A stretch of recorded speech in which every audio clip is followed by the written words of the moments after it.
Hello बच्चों, आप सभी का हमारे चैनल यूएस वर्चुअल कैंपस में बहुत बहुत स्वागत है। बच्चों, आज के इस सेशन में हम लोग बात करेंगे स्पोकन इंग्लिश से जुड़े हुए कुछ फ्रेजेस को लेकर के। ये जो फ्रेजेस हैं ये आम बोलचाल की भाषा में यूज होने वाले फ्रेजेस हैं। हम प्रत्येक दिन कुछ ना कुछ कहते हैं इन फ्रेजेस का इस्तेमाल करके। आज के इस वीडियो सेशन में हम लोग कुछ वैसे फ्रेजेस के बारे में बात करेंगे जो कि हमारे डेली लाइफ से जुड़े हुए हैं और ये फराटेदार इंग्लिश बोलने में ये काफी मदद करेंगे। बच्चों, आपसे एक रिक्वेस्ट है कि अगर आपने इस चैनल को सब्सक्राइब नहीं किया है तो आप इसे सब्सक्राइब कर लें। आगे आने वाले दिनों में आपको और भी एक्साइटिंग स्पोकन इंग्लिश से जुड़े हुए वीडियोस देखने को मिलेंगे। तो चलिए आज के इस स्पोकन इंग्लिश के क्लास की शुरुआत करते हैं कुछ इंपॉर्टेंट फ्रेज के साथ। पहला फ्रेज क्या है? यदि हमें कहना है कि कैसा रहेगा, हम किसको सुझाव देते हैं कैसा रहेगा या इस चीज के बारे में आप क्या सोचते हैं। ठीक है, जैसे कि मेरा एक मित्र आया, मैं कहा कि सिनेमा चलना कैसा रहेगा, मैंने उसको एक सुझाव दिया। इसको हम इंग्लिश में कैसे बोलेंगे? तो कैसा रहेगा अथवा के बारे में क्या ख्याल है, ये बात कहने के लिए हम जो फ्रेज इस्तेमाल करते हैं वो होता है हाउ या व्हाट अबाउट। यानी कि हाउ और व्हाट अबाउट का प्रयोग करके हम ये कहते हैं कि इस चीज को करना कैसा रहेगा या इस चीज के बारे में आपका क्या ख्याल है। जैसे कि मेरा एक मित्र आया, मैंने कहा कि चलो सिनेमा चलते हैं, ये कैसा रहेगा, उसको सुझाव देना है। तो हम इंग्लिश में कैसे इसको कहेंगे? What about going to the cinema. या हमें उनसे पूछना है एक कप चाय के बारे में क्या ख्याल है, मतलब चाय चलेगा क्या, हमको ऐसे पूछना है। हम इसको कैसे पूछेंगे? हाउ अथवा व्हाट अबाउट, मतलब हम दोनों में से किसी का यूज कर सकते हैं, हाउ या what about A cup of T. तो कैसा रहेगा के बारे में क्या ख्याल है, इसको कहना है तो आप इस्तेमाल कर सकते हैं हाउ अथवा व्हाट अबाउट, दोनों में से आप किसी का यूज कर सकते हैं। चलिए फ्रेज नंबर हम लोग सेकंड पर आते हैं। अगर हमको कहना है कि कोई चीज किस लिए है, आप कोई काम क्यों करते हैं, किस कारण से करते हैं, तो जब हमें कहना है कि किस लिए, किस कारण से, तो इस बात को कहने के लिए हम इस्तेमाल करते हैं व्हाट फॉर, है ना। व्हाट फॉर का इस्तेमाल करते हैं जब हमें कहना है किस लिए। जैसे कि कहीं कोई घर में किसी व्यक्ति ने एक अपने छोटा सा स्विच लगाया, मैंने पूछा कि ये छोटा स्विच किस लिए है, मतलब किस काम के लिए छोटा स्विच है, तो इसके लिए हम फ्रेज का इस्तेमाल करेंगे व्हाट फॉर। व्हाट फॉर का मतलब होता है किस लिए। अगर यही बात कहना है कि यह छोटा स्विच किस लिए है, ठीक है, तो हम कैसे कहेंगे? What's this little switch for. यानी कि व्हाट फॉर का मतलब होता है किस लिए और इस लिटिल स्विच के बारे में पूछा जा रहा है। एक बार फिर से, यह छोटा स्विच किस लिए है, किस कारण से है, हम इसको कैसे पूछेंगे? What is this little switch for. चलिए फ्रेज नंबर 3 की ओर आते हैं।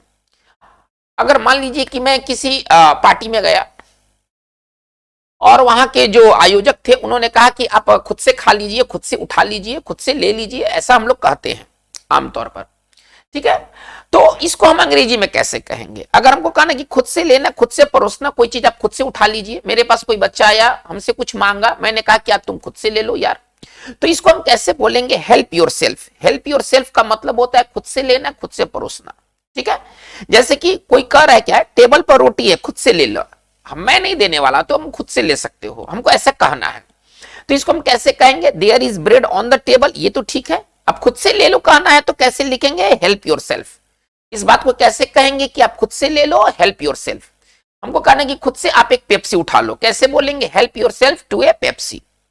चलिए, तो ये मेरी बात रही, खुद से लेना, खुद से परोसने के लिए हम इस्तेमाल करते हैं हेल्प योर सेल्फ।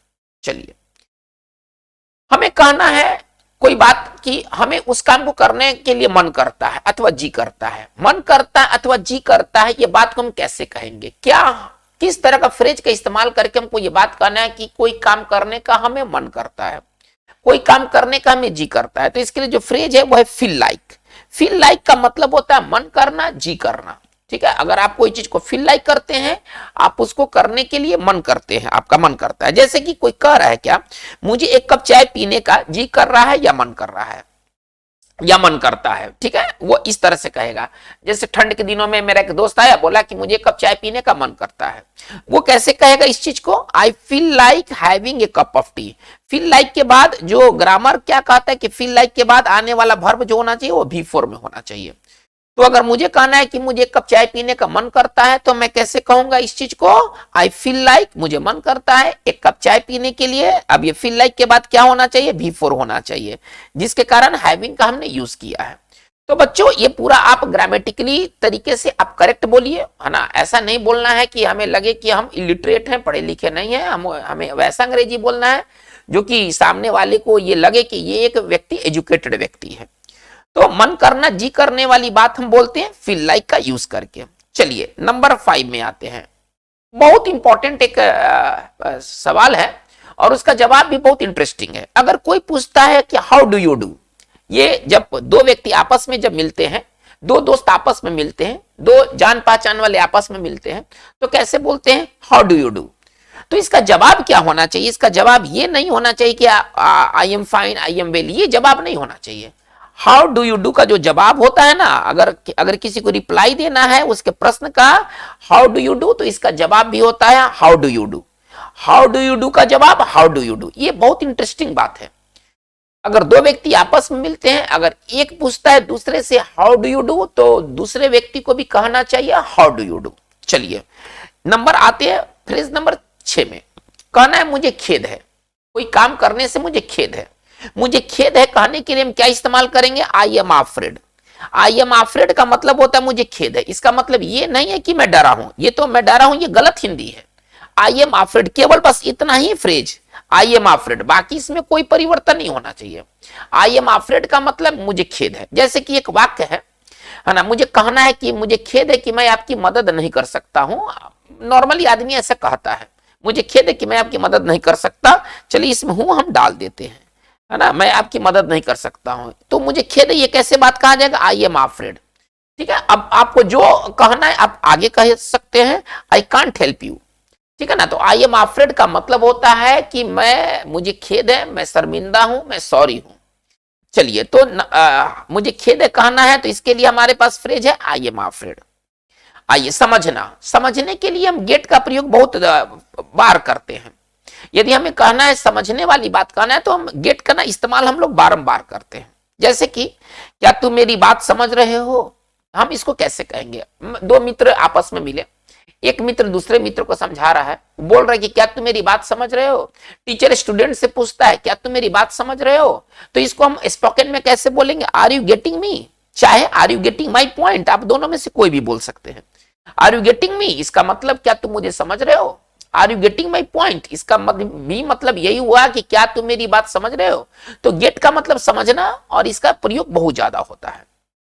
चलिए हम आगे की ओर देखते हैं।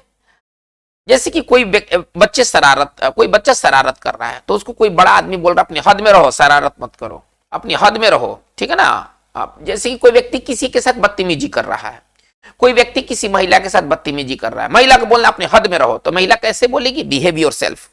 बिहेव योरसेल्फ का मतलब होता है अपनी हद में रहो। वो महिला उस पुरुष को कैसे कहेगी, बिहेव योरसेल्फ। तो बच्चों ये बहुत इंपॉर्टेंट ये फ्रेजेस हैं हमारे डेली लाइफ में यूज होने वाले। कुछ और फ्रेजेस को हम लोग देखते हैं। ये फ्रेजेस आपको अंग्रेजी बोलने में काफी मददगार साबित होंगे। जैसे आप देखिए, पागल मत बनो, है ना, हम लोग स्पोकन में बहुत बार बोलते पागल मत बनो, तो इसको कैसे कहा जाएगा, डोंट बी सिल्ली। पागल मत बनो, डोंट बी सिल्ली। चलिए अपने काम से मतलब रखो, अगर हमको कहना है कि अपने काम से मतलब रखो, हम इस चीज को कैसे कहेंगे, माइंड योर ऑन बिजनेस, है ना। बिजनेस का मतलब यहाँ व्यापार नहीं, बिजनेस का मतलब यहाँ काम है।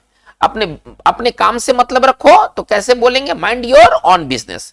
ये बहुत ही ज्यादा इस्तेमाल होने वाला ये फ्रेज है।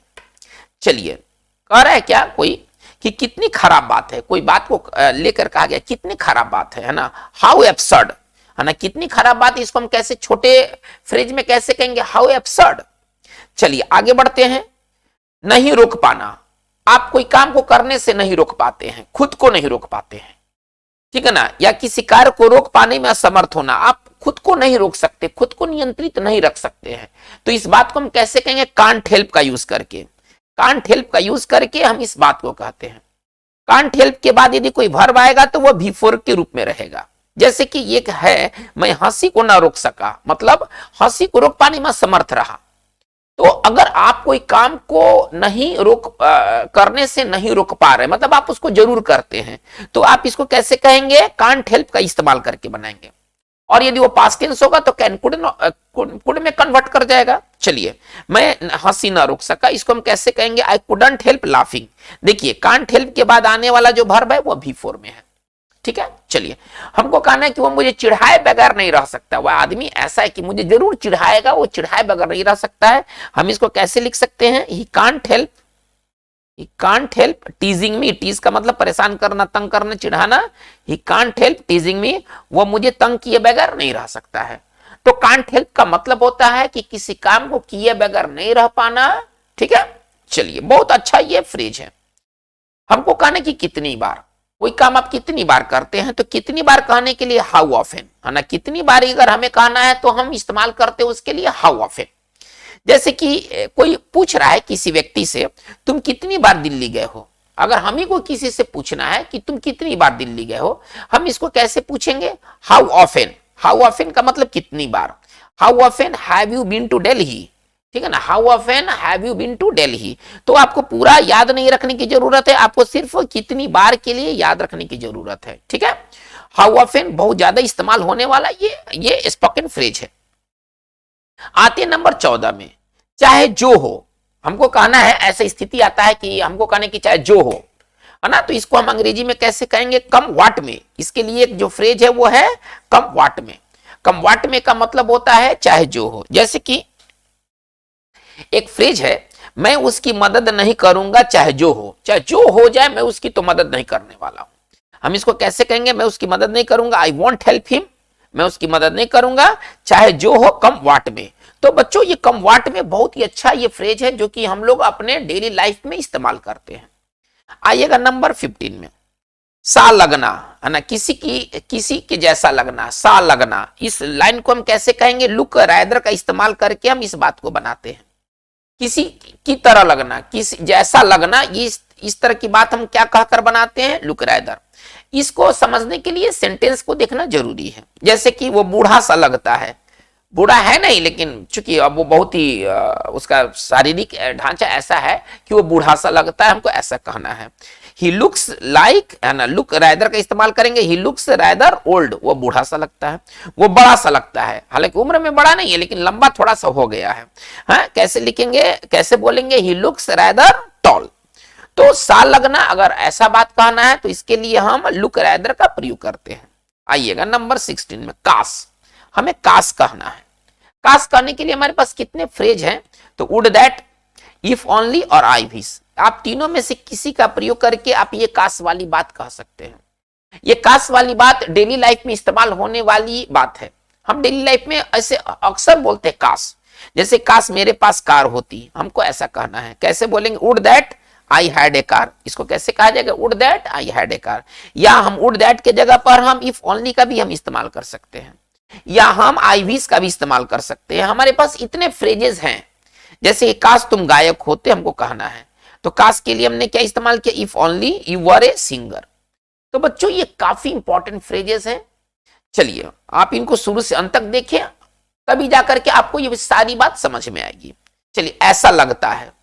ऐसा लगता है ये कहने के लिए हम क्या इस्तेमाल करेंगे? It appears. ऐसा लगता है, ऐसा मालूम पड़ता है, ऐसा प्रतीत होता है, ये सारी बातें बनेंगी इट अपीयर्स से कह के। जैसे ऐसा लगता है वो मेरा जानी दुश्मन है, ऐसा बिहेव वो करता है, ऐसा लगता है कि वो मेरा जानी दुश्मन है। हम कैसे लिखेंगे? ऐसा लगता है के लिए इट अपीयर्स, इट अपीयर्स। चलिए, वो मेरा जानी दुश्मन है, he is my sworn enemy, he is my sworn enemy, मतलब वो जानी दुश्मन है मेरा। चलिए, हम आगे बढ़ते। क्या मतलब? कोई पूछा हमसे, हमको कहना है, हम उसका महत्व नहीं देते, हम क्या मतलब? तो व्हाट डू यू मीन? क्या मतलब, आप क्या कहना चाहते हैं? व्हाट डू यू मीन, ठीक है ना। तो चलिए, क्या मतलब के लिए जो फ्रेज है वह है व्हाट डू यू मीन। चलिए, फोन पर हमें कहना है कि मैं मोहन हूं, मैं मोहन बोल रहा हूं। यदि कोई व्यक्ति फोन किया है और मैं हमको अपना परिचय देना है कि मैं मोहन हूं, मैं मोहन बोल रहा हूं, इसको अंग्रेजी में कैसे बोलेंगे? आइए मोहन अगर हम बोलते हैं तो हम गलत हैं। अगर कहना है फोन पर हम किसी से बात कर रहे हैं और वो व्यक्ति मुझे नहीं देख रहा है, फोन पर लोग छिपे हुए होते हैं, तो अगर कहना है कि मैं मोहन हूं, मैं मोहन बात कर रहा हूं, तो अगर आइए मोहन मैं बोलता हूं तो मैं गलत हूं। इसके लिए हमें क्या बोलना पड़ेगा? It is Mohan. अगर मुझे बोलना है कि मैं मोहन बोल रहा हूं, आइए मोहन स्पीकिंग, ये गलत हो जाएगा। ये बनेगा कैसे? It is Mohan speaking. तो अगर मुझे परिचय देना है कि I am Mohan, I am XYZ, तो हम बोलेंगे फोन पर it is XYZ, it is Mohan. ठीक है, चलिए आते हैं नेक्स्ट। मेरा सिर मत खाओ, हमको कोई व्यक्ति बड़ा तंग कर रहा है, हमें कहना है कि मेरा सिर मत खाओ। इस बात को हम कैसे कहेंगे? Don't bother me, don't bother me, मेरा सिर मत खाओ। चलिए आते हैं, जो हो गया सो हो गया। हम लोग आमतौर पर ऐसा कहते हैं, जब घटनाएं घटित हो जाती है तो हम लोग आमतौर पर ऐसे कहते हैं कि जो हो गया सो हो गया। इस बात को हम कैसे कहेंगे? What was destined has happened. What was destined, destined का मतलब होता है जो लिख दिया गया है, जो भाग्य में लिख दिया गया है। जो हो गया सो हो गया, यानी कि उसको होना ही था, उस चीज को होना ही था। हम कैसे इसको बोलेंगे? What was destined has happened. चलिए 22 में आते हैं, जो है उसी से खुश रहो। हम इसको अंग्रेजी में कैसे कहेंगे? तो take the things as they are. हम इसको कैसे कहेंगे? जो है उसी से खुश रहो। कैसे बोलेंगे? Take the things as they are. चलिए आते हैं 23 में, उससे मेरा जीना, उसने मेरा जीना हराम कर दिया है। हमको ऐसा बात बार बार कहना पड़ता है, बच्चों ने मेरा जीना हराम कर दिया है, ठीक है ना, उसने मेरा जीना हराम कर दिया। इस चीज को हम कैसे लिखते हैं? तो है ना, हेल का इस्तेमाल करके बनाते हैं। इस तरह के सेंटेंस को हेल का इस्तेमाल करके बनाते हैं। He has made my life a hello. उसने मेरा जीना मुश्किल कर दिया, मेरे जीवन को नरक बना दिया है। इसका तात्पर्य यह भी हो सकता है। तो he has made my life a hello, हम इस प्रकार से हेल का प्रयोग करते हैं। चलिए, क्या बात है, कहना है कि क्या बात है। हम इसको अंग्रेजी में कैसे बोलेंगे? व्हाट इज द मैटर, क्या बात है, तुम कितना सुर क्यों, तुम चीख क्यों रहे हो, क्या बात है। What is the matter, why are you shouting at me, तुम मेरे ऊपर चीख क्यों रहे हो। तो क्या बात है, यह हमें बार बार कहना पड़ता है, क्या बात है। तो इसका जो फ्रेज होगा वो किस प्रकार से कहेंगे? What is the matter. आइएगा, कोई फायदा नहीं। अगर हमें कहने की कोई फायदा नहीं, इस चीज को हम कैसे कहेंगे? It is no use. It is no use का हम प्रयोग करके बताते हैं कि इस काम को करने का कोई फायदा नहीं है। इट इज नो यूज के बाद यदि कोई वर्ब आएगा तो वह V4 में रहेगा। हमें इस बात के लिए ध्यान देना है, इट इज नो यूज के बाद अगर कोई वर्ब आता है तो वह V4 में रहेगा। जैसे कि हमें कहना है कि तुमसे बहस करने का कोई फायदा नहीं है ना, तुमसे बहस करने का कोई फायदा नहीं है, हमको ऐसा बात कहना है। कैसे बोलेंगे? इट इज नो यूज, कोई फायदा नहीं के लिए क्या मैंने यूज किया? It is no use. इसके बाद हमें V4 का इस्तेमाल करना है। आर्ग्यू मतलब बहस करना। It is no use, argue जो है वह उसके साथ ING लग जाएगा। It is no use arguing with you, तुमसे बहस करने का कोई फायदा नहीं है। आइएगा 26 में, कोई बोल रहा है क्या तमाशा बना के रखा है, क्या तुमने तमाशा बना के रखा है। ये कैसे बोलेगा? Why have you created a scene, why have you created a scene. चलिए आते हैं, कोई कह रहा है किसी से नम्रता से पेश आओ, ठीक है, कैसे इसको इंग्लिश में बोला जाएगा? Behave politely, behave politely. चलिए, कैसी मुसीबत है यार, कैसा मुसीबत है, अंग्रेजी मुझे समझ में नहीं आ रहा है, तो इसको हम कैसे बोलेंगे? What a problem, what a problem, कैसी मुसीबत है। ये सब बहुत ही ज्यादा इस्तेमाल में आने वाले ये फ्रेज है जो कि हमारे डेली लाइफ में बार बार इस्तेमाल होते हैं, है ना। हमें कहने कैसी मुसीबत है, व्हाट ए प्रॉब्लम। आइएगा, कह रहे कि तुम्हें तो मिठाई अच्छी लगती है ना। हम किसी को जानते हैं कि वो मीठा पसंद करता है, फिर भी उसे कहवाना चाहते हैं, तुम्हें मिठाई पसंद है ना। हालांकि मैं पहले से जानता हूं कि ये मिठाई खाता है, फिर भी हम उससे ये बात को कहवाते हैं, ठीक है। तुम्हें तो मिठाई अच्छी लगती है ना, कैसे लिखेंगे? You like sweets don't you, यार टैग का इस्तेमाल करके इस तरह की बात बनाते हैं, ठीक है ना।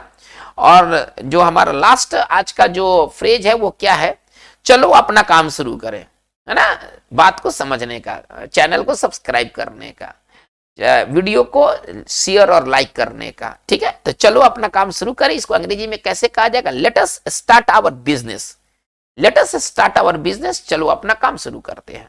बच्चों, आज की इस वीडियो सेशन में हम लोगों ने स्पोकन इंग्लिश से जुड़े हुए कुछ इंपॉर्टेंट फ्रेजेस को देखे हैं, लेकिन आगे आने वाले दिनों में और भी बढ़िया वीडियो आपके सामने होगा जिसमें कि हम लोग स्पोकन फ्रेजेस के ऊपर चर्चा करेंगे। आज की बात बस इतना ही। Thank you very much.